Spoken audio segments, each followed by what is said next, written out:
Do you feel that in a time when we are more connected than ever, we are drifting away from real human connections, especially to ourselves? I do. Hi, I'm Leticia Latino, and I want to invite you to join me and my very inspiring guests in exploring ways to reconnect to your essence, to your definite purpose, to what makes you tick.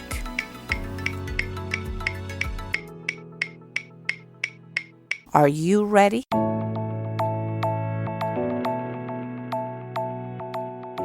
Hello, everybody, and welcome to Back to Basics. My special guest for you today is Dr. Michael Baston, who is the president of Rockland Community College, or RCC, which is located in the historic and scenic Hudson Valley, about 25 miles away from beautiful New York City. I'm humbled that he accepted the invitation to come chat with us because he's truly an authority in the academia world and as such has been featured countless times in nationwide media platforms such as MSNBC, USA Today, and you get the idea of those big names. His accolades are just too long to name them all. So I much rather say welcome, Dr. Baston, and let's get this started. How are you? I'm wonderful. Thank you for inviting me to be with you today.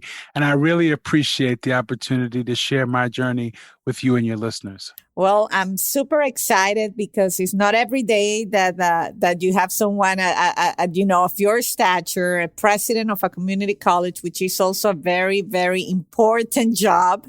And we'll get into that. And, but I'm always, the curious being that I am, I always want to start learning about you as a child. What were your dreams? Where were you, where did you grow up? Tell me, give me all the goodies on that front. Well, I was born and raised in Jamaica, Queens. My mother and father were high school sweethearts at Long Island City High School. They were like sort of star-crossed lovers, if you will, because my father was from Queensbridge Projects. My mother was from Ravenswood Projects, sort of like Hatfields and McCoys.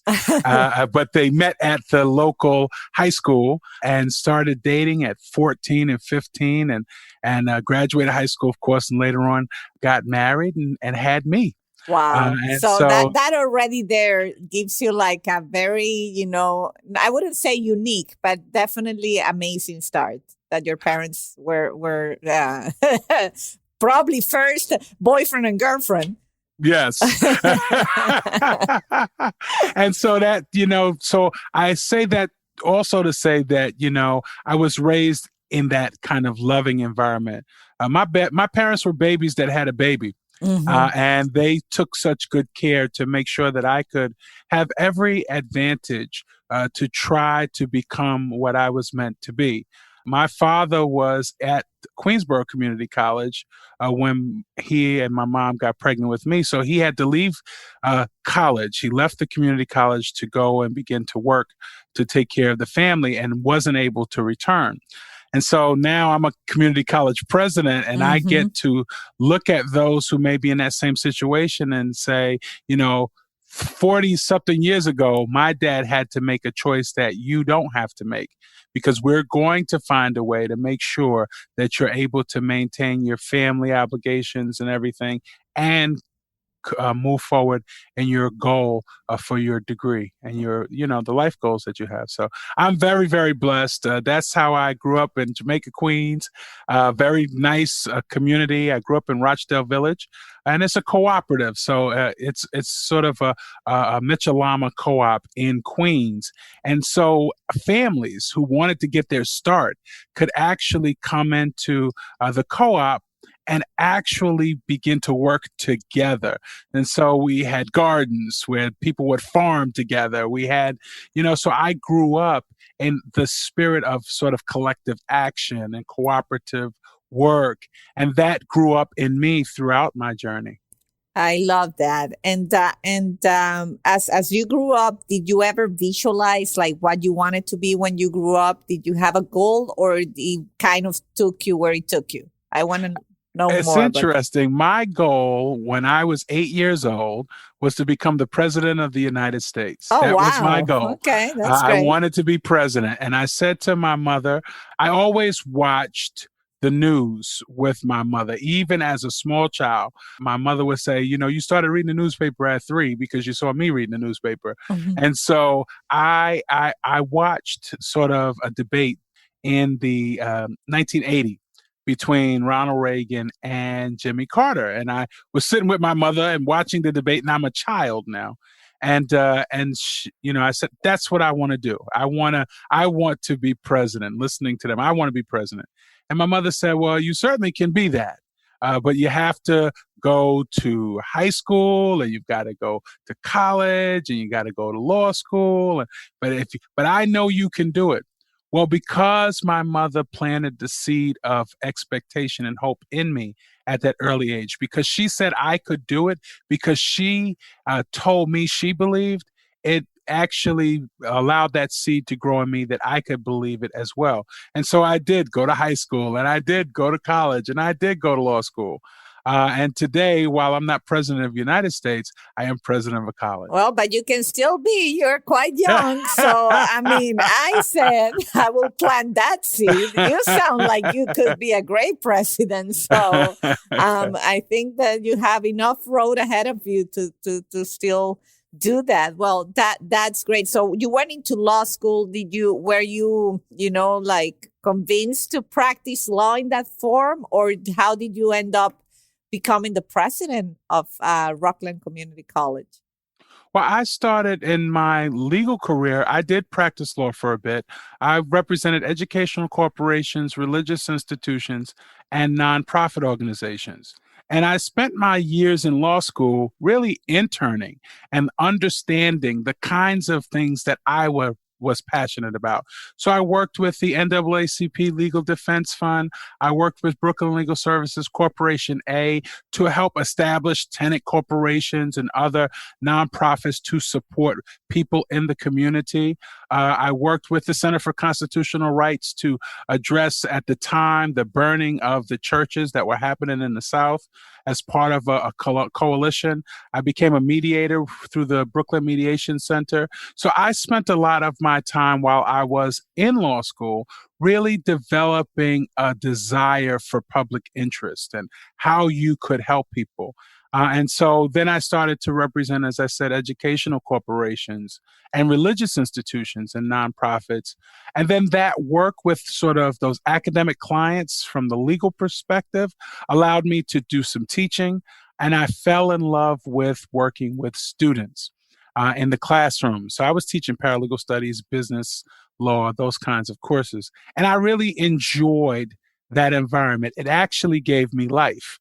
And so while I loved practicing law, I felt like I could contribute to people making a path for themselves, setting goals for themselves, and actually giving them education as that torch to their own liberation, that they could carry it into dark places and see what was around them so that they could move forward. And so through the years, I continued to have progressive experiences. I was the dean of students. I was a vice president of student affairs. So those are the programs that provide all those wraparound services to help students navigate the difficulties of college. I was still teaching, in the paralegal programs and in the business programs. And most recently here, 3 years ago, I had the good fortune of coming to Rockland Community College to serve as its president.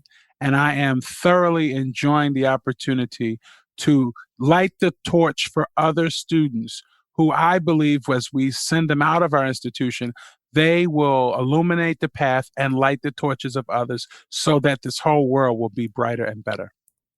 Oh, I'm telling you, you can definitely run for president. I would vote for you. The fact that you say that you took those years early in your career to understanding the kind of things that you were passionate about, I think that's really what this podcast is about. Like, I definitely want to talk to people, and you talk to people that are later in their career and they're facing, maybe through COVID or through other circumstance, a major change, a disruption that it's really forcing them to look into what they're doing. But also you have people that very early on, they were connected with that passion and then they opened the road, let's say more easier in a way than others to get to that ultimate life fulfillment that you describe when you say, I fell in love with teaching. I think that's something that not many people can say about their jobs and how fortunate you are. And your energy is contagious and it shows. I thank you so much. No, it's great because I also recently I bumped into an article you wrote, which I will put in our show notes. It's called Hard Realities, High Hopes: Reimagining Hudson Valley. Of course, that's where you are. But in the article, you go on very important subjects. Obviously, we have the diversity inclusion subject that it's very important and it should be dear and worrisome to all of us. We shouldn't even be having a discussion about if this is a relevant subject or not. And, I'm a big advocate on the women's side. And because I'm in a male dominated industry, like I try to push that torch, but I definitely, I'm originally from Venezuela and, I've been here for 24 years. But one of the things I tell people all the time, and obviously we're not going to make this about racism, that where I come from, I never noticed the difference of skin. It's so interesting. Like we have all spectrum of colors. And my parents were immigrants. They were Italian. They are Italian and they went to Venezuela. So technically I wasn't even a Venezuelan. But for other people, I was the Italian or the mafiosa. They call me Mafi. But, I never realized color until I moved to the United States. Sure. And this was a big realization because my country is made of all colors. And it's sad in a way, that such a great country still has these issues so present. Well, I think part of it is that we have laws that actually codified behaviors in this country and structures in this country.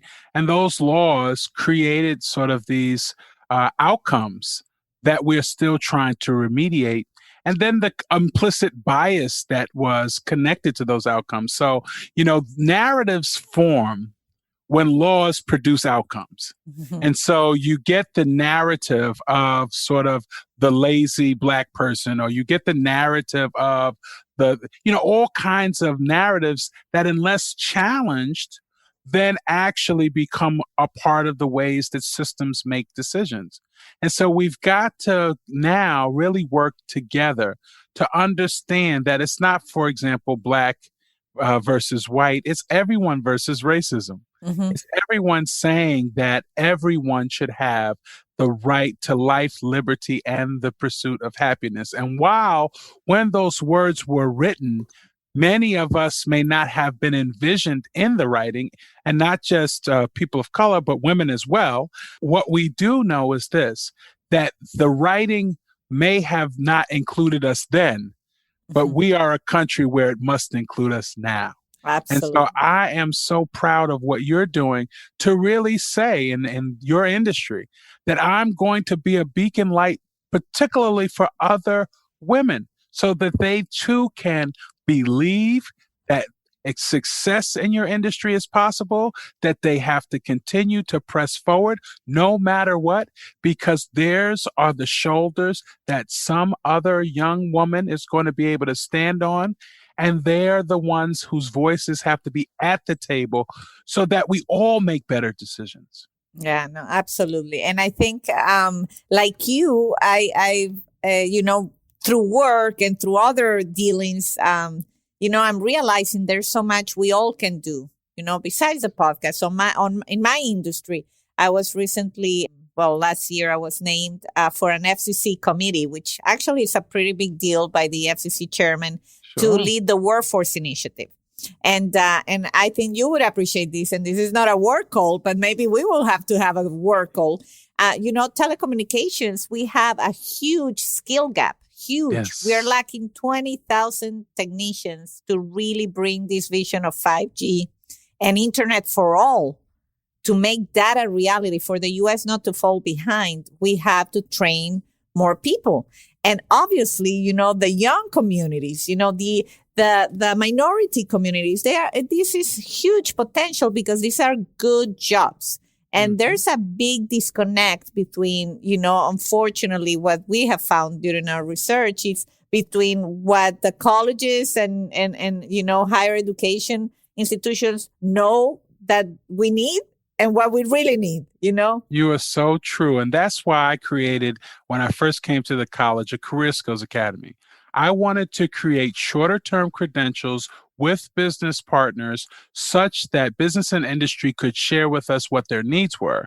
We could then create these shorter term credentials to get people into the world of work. And then we could bring them back in an educational ladder as time goes on. But we have a lot of people who can't afford enough of 2 years. They don't have 2 years to take care of their families. They don't have 4 years to take care of their families. Many of them are in an immediate need now. And if we partner with business and industry to get them those interim credentials so that they can go out and become gainfully employed and make family supporting wages, and then upskill them through the educational process. So I'll give them credit, academic credit, for what they learned on the job and prior learning and things like that. But we have to be more aligned with business and industries that ultimately have what we call these middle skill jobs, that they're not necessarily the top tier job. You're not going to be an executive without an education. But there are certain things that if we train you in skills and get you into the world of work, you actually can make a living for yourself and your family and continue to grow from your educational perspective. And so we've been working, for example, in the energy space in the Hudson Valley. We created a gas pipeline program where for an intensive 2.5-week training, the candidates sit for the state exam and then are placed in positions that start at $50,000, $60,000. And these are people that didn't have a 4-year degree. These are people that, maybe have only a GED because they weren't able for whatever reason to finish high school. We can't sort of penalize people for paths that kept them in poverty. But what we can do is give them a way out if they choose to take it. And so I'd be happy to talk with you, for example, about how we can together build academic programs and shorter term credentials that get people in the door and get them on the ladder so that they can, really take advantage of all that this great country has to offer. Absolutely. And it's very refreshing to see leaders like you, because that's what we need. And the sense of what you mentioned, the collective action. I think, unfortunately, when we go into our jobs and our industry, we work in silos. And so the telecom industry doesn't look anywhere else. And then the academics, they stay there. And by nature, I'm someone that chit-chats everywhere. So I start identifying these potentials, and when I hear you, what I want to say, one of the things I learned through this experience that I've been with the workforce development, there's apprenticeship programs that the government, there's tons of money that the Department of Labor has with pre-approved apprenticeship programs that I can already connect you through that, and you have a pre-approved certification that someone can go to work and earn money while they learn. And so now you're really solving a problem for them, and you're giving a certification that in 12 weeks, you might end up with a $50,000 job. Mm-hmm. And what I tell people is telecom. Everybody loves their phones, their Netflix. And these are jobs that are not going to go away. You might have to upskill them. You have to work together with the educational institutions to make sure you stay current. But these jobs are not going to go away. You might have to transform it. So there's so many opportunities that go to waste, and people that could be benefiting from them and that don't even know about it. But this is the power of your platform, because what you're doing even now in this conversation is to say to another partner in your universe, listen, I'm here and I want to help. And there are ways that we can do it together, and we can hardwire opportunities. And I wish, quite frankly, that more people were like you in that way, that they would say, even to a president, listen, Dr. Baston, we have this industry need. Is there a way that we can partner so that you can actually be a partner in helping people have hope and opportunity? That's the basis of the community college, is to say that we greet you at your level of preparation and get you to the goals that you have for yourself. And I think that critical to that is our ability to partner with business and industry. Absolutely. And really it's the essence of providing diversity and inclusion, because that's the only way you ensure that you're offering a fair shot. Like, these people sometimes make more money than engineers. Yes, right now, right. a tower climber, is one of the most sought after technician. And, we know with electricians, we know with some of the trades, that and people don't know it. So yeah, I become very passionate about, also let the young people know about this. Yes. I think parents, I wrote a blog a while back about how as parents, we also have a responsibility, because sure, a university degree is great, but you also have to be realistic of what expectation you're planting. You want to plant the best seed and try to shoot for the stars. But at the same time, sometimes I think parents handicap their kids, and maybe you can give us more, your opinion. But I'm sure you see plenty of these where maybe you're setting the bar way too high. And maybe if you set it at a different kind of career path, maybe they get there anyway, but it's more manageable for them. Well, I think part of it is sort of not recognizing that many of our families don't recognize that the economic sort of space is hitting a reset button, and partly in light of COVID, but lots of other reasons. So whereas many people would say when a student graduates high school and you're going to your barbecues in the summer and you say, I want to be able to say my son is going to a marquee name. Well, guess what? You're also paying marquee prices. You're also going to have marquee debt. And that same youngster who would many generations ago be able to get a job and get their own place is going to come back to the bedroom you thought you converted for your office. Absolutely. And they are going to be back there with a degree, driving Uber and basically waiting tables, because we're not actually thinking about helping students put purpose first. What are the things that you desire in terms of your life? What are you good at? What are the things that are going to actually enable you to be the best version of yourself? If we start with that level of inquiry with them, we would find that many more students, if they started at a community college and went through our career exploration process, they could get on a path that leads them to the kind of future that you envision for them, but ultimately doesn't always materialize these days. We have a lot of young people that go away to marquee colleges with marquee debt, and they come home and they're unemployed or underemployed and debt-laden.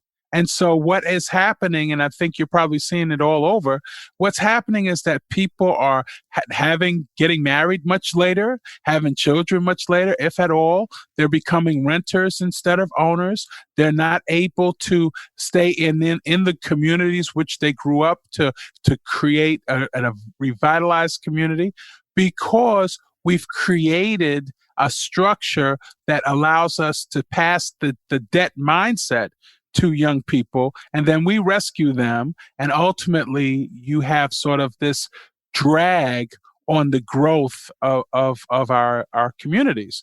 And so what I'm saying to people is, listen, if your young person got credits while they were in high school from the local community college because they were trying to, gain some credits for college, don't just gain those credits. If they were good enough to take your college credits in high school, get as much of your college degree as you can while you're in high school through our dual enrollment programs. Get that 2-year degree where you're able to actually go through the career exploration process in those 2 years.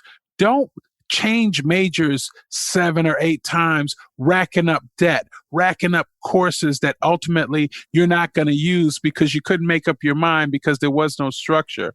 So it's sort of the message that I have to all of our parents in the community is to reset your thinking about what a community college can do and what it is doing. Almost half of the undergraduates in the country today have some community college experience. And more are understanding that this is a strategic choice that they're making. Well, I think that I'm sold. I'm sold on you being president. I'm sold on your community college and the work you're doing. And I really think that this is truly important work. It's a unique moment. I always say this, we're living unprecedented times. And that reset that you speak about, it's crucial. Like as parents, as community, as business owners, as teachers, we need to all have that reset because times are rough, but at the same time, they also present unprecedented opportunities, something that we never have experienced. Like my son, he took a break from soccer, right? Because he was being bullied a little bit and I said, let's just get you out. And he was dealing with that. And now the other day I say, you know what, Christian? You got lucky because all these kids are not going to soccer anyway. So it's not like you're falling behind. Now you took a break.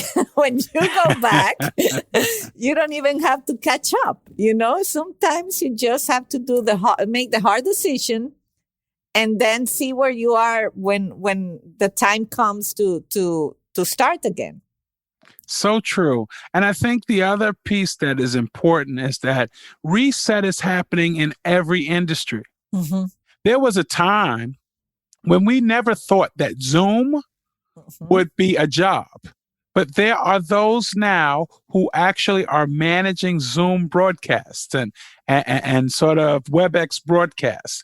And that is a full-time position, video editors, full-time positions. Because COVID now has put us more in this teleworking experience. And so our whole industry has now come up with virtual events. We got to understand that this is a time of unprecedented opportunities, and we got to prepare people for those opportunities because the reset will continue for some time to come. Absolutely. And that's why the telecom industry is stressed out because we have now all this influx of extra, all these, the networks are there, but they weren't built for this. And so right now we are on steroids. Basically, the industry has to catch up and make sure that every kid in the US at least has internet. There's 9 million people that have non-reliable connections and they have to go through online learning, and 14% don't even have an internet connection. So that is definitely something that in a country like ours, it shouldn't be. And we need to fix it. So this brings me back to, obviously you're passionate about what you do. One question I ask people, it's about how do you stay connected? Like in the times where you had despair, when things are not going good, we all have those days. Is there anything in particular that you use to reconnect to your essence? Like, this is what I do and this is what I love doing and this is what makes me tick. Well, I guess one of the things that's so important to me is sort of having my prayer time. Because for me, prayer is very important. That helps me a lot. I also like to laugh. So I'll watch YouTube videos of funny things that happen, that would enable me to kind of lift my spirits as well. I think you have to find hope in so many different ways. Hope is in the, telephone call that I can have, the video conference that I can have with my father. My father's in a different state than I'm in. But I can actually video call him and then get my brother on the video call, and the three of us can talk and laugh and things of that nature, and just knowing that there are ways to remind yourself of who you really are, to remind yourself not what you do, but who you are. In those calls with my brother and my father, I'm not Dr. Baston, I'm not President Baston, I'm not Attorney Baston, I am Michael. And remembering who you are with people who love you and who love who you are is critical in this time. Picking up the phone and calling that loved one that you haven't talked to in some time, recognizing particularly that this year many of us won't be able to gather around the table for Thanksgiving as we have in the past. But find those people who help you remember who you really are. That helps you get through difficult days like this. Well, that's amazing. And honestly, you just the inspiration you just gave me is I never met you before.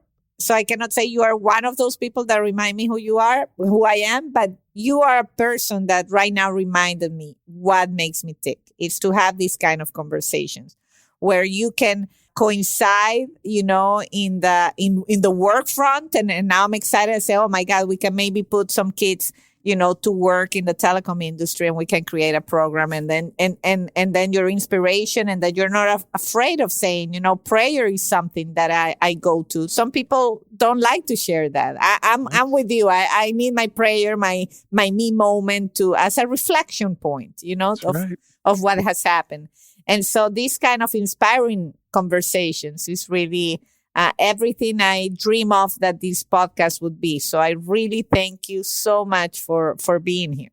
I'm so happy to be with you, and you're just such a bright light. And I believe that more and more people will benefit from what you're sharing. You're trying to really lift our consciousness and our spirits. And I really appreciate you for that. Oh, thank you so much. And well, I cannot close the interview without giving you a chance. Do you want to share anything that RCC is doing that excites you? Anything up and coming that you want to share?